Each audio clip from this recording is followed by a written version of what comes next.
does he instantly become an adult? Or does he maintain the trappings of childhood, despite the gravity of his offenses?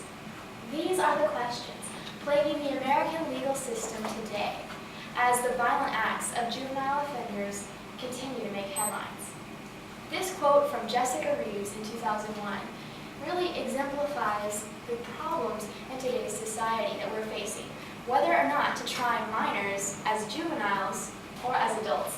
And that's what I'm going to be talking about today. This has puzzled many people, legal experts and me.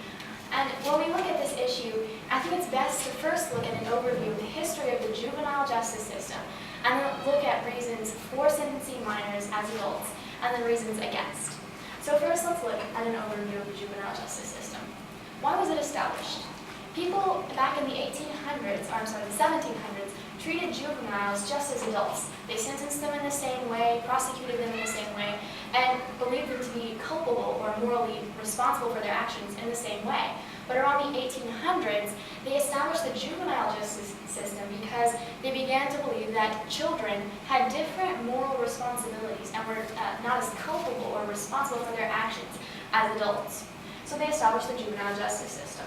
And this policy is really based on the idea that children are quite different. In recent years, however, the United States has begun to establish harsher policies by enacting laws where children may be tried as adults if their offenses are very serious.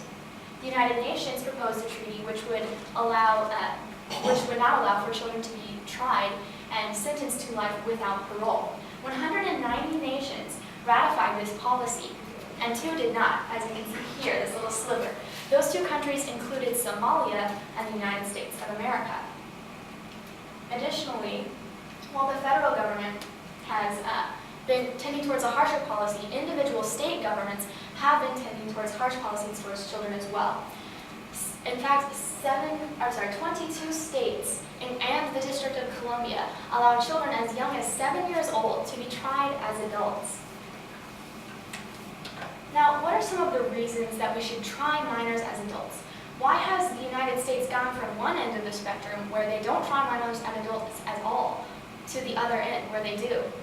What are some of the justifications? You may have heard the saying, if you do the crime, you do the time. That's exactly the policy people believe in whenever they sentence minors as adults.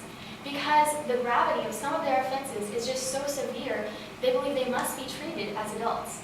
Basically, you could simplify it by saying if they do an adult crime, you must do adult time. For example, in 2009, 5 Florida teenagers set another boy on fire because he hadn't paid them $40 for a video game.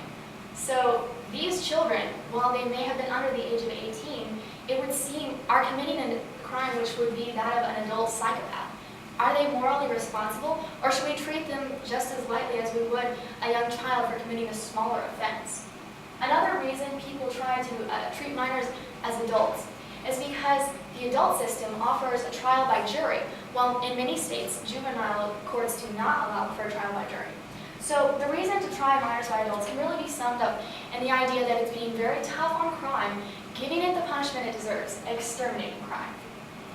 Then, what are the problems of trying minors as adults? Here we have a little sad face in prison to illustrate the problems.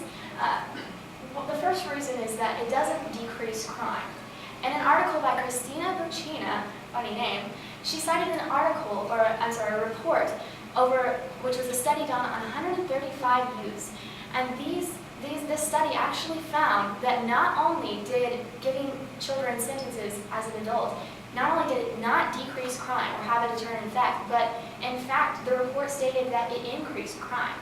So that's just one reason why we shouldn't try minors as adults. Additionally, scientific studies have found that children's brains are actually different from adults. They aren't as culpable. And a quote from Robert Schwartz in 2010 really explains this pretty well.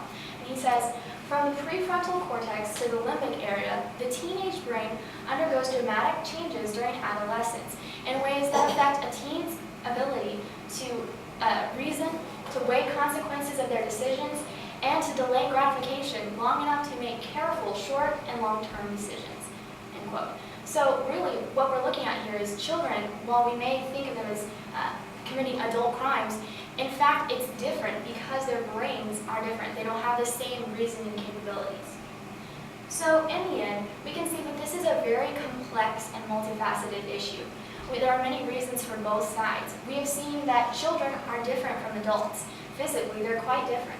And we've also seen that even though they're different, they do things very wrong as well. Murder is still murder. So in the end, I ask you to decide. You've seen the facts, you've seen the reasons for both sides. So it's up to you. Should we try minors as adults or not? Thank you. We're all still here.